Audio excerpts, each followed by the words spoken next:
అందరికీ నమస్కారం. చిత్రాల్ని చూస్తూ సరదాగా ఒక చిన్న కథ. అనగనగా ఒక ఊరు. ఆ ఊరి పేరు వెంకటాపురం. ఆ ఊరి చివరన ఒక అందమైన కొలను ఉంది. ఆ కొలనులో తామర మొక్కలు బాగా ఉన్నాయి.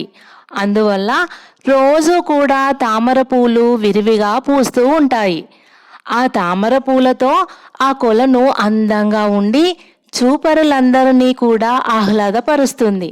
అయితే ఆ తామర మొక్కలతో పాటు ఇతర గడ్డి మొక్కలు కూడా పూలతో అందంగా ఏపుగా పెరిగి ఉన్నాయి. ఇంకా ఆ కొలనులో పూల మొక్కలతో పాటుగా కొన్ని కప్పలు కూడా ఉన్నాయి. ఆ కప్పలలో ఒక కప్ప చాలా తెలివైనది. అది అటు ఇటు గెంతుతూ తామరాకులపై కూర్చొని నీటిలో తన ప్రతిబింబాన్ని చూసుకుంటూ రోజు ఎన్నో కలలు కంటూ ఉంటుంది.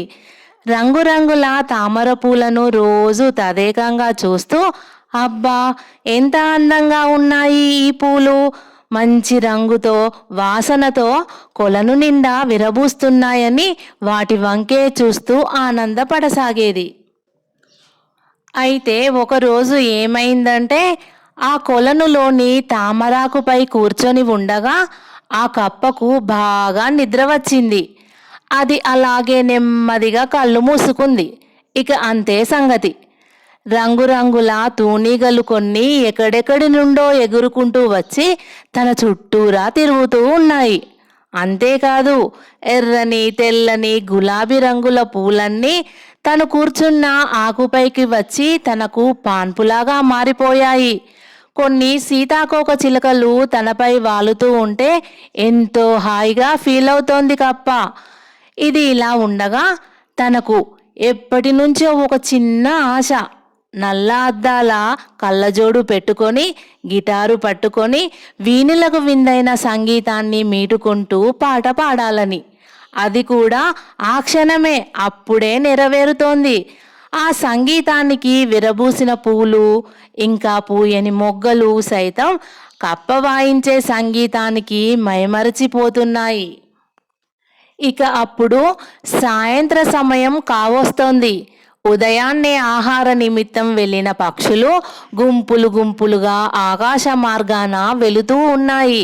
వెళుతూ వెళుతూ ఆ సంగీతాన్ని ఆస్వాదిస్తున్నాయి.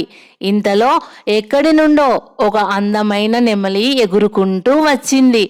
కప్ప వాయించే సంగీతానికి పురివిప్పి అలసట తెలియకుండా నృత్యాన్ని చేస్తోంది.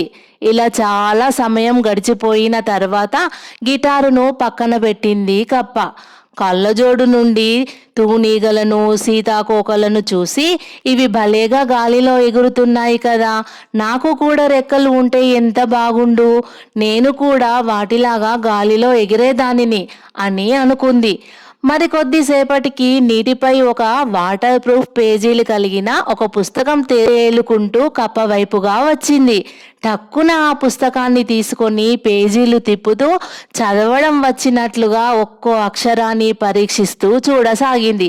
నాకే గనుక చదువు వచ్చి ఉంటే ఎంత బాగుండు, ఈ పుస్తకంలో ఏముందో అంతా తెలుసుకునేదానిని కదా అని బాధపడసాగింది.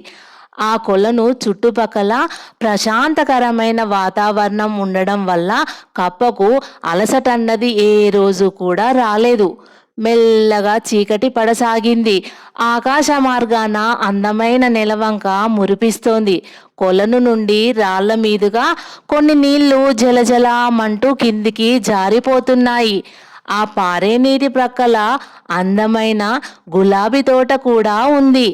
చీకటి పడగానే కొన్ని జంతువులు, లేళ్ళు, దుప్పులు వంటివి కూడా అక్కడికి వచ్చి నీళ్లు తాగుతూ ఉంటాయి, తిరిగి మళ్ళీ వెళ్ళిపోతూ ఉంటాయి. ఇలా ఇదంతా చూస్తూ ఉండగానే తెల్లవారిపోయింది. తామరాకుపై కూర్చొని కళ్ళు మూసుకున్న కప్పకు మెలకువ వచ్చింది. కళ్ళు తెరిచి చూసేసరికి అప్పటి వరకు వాయించిన గిటారు తన చేతిలో లేదు. కళ్ళకు పెట్టుకున్న కళ్ళజోడు కూడా లేదు. ఇంకా చేతిలో పుస్తకం కూడా లేదు. అయ్యో, ఇదంతా కలనేనా అంటూ కప్ప బాధపడుతూ, నిజంగా ఇదంతా జరిగితే ఎంత బాగుండునో కదా అంటూ మళ్ళీ ఎప్పటిలాగే ప్రకృతిని ఆస్వాదిస్తూ తన జీవితాన్ని గడపసాగింది.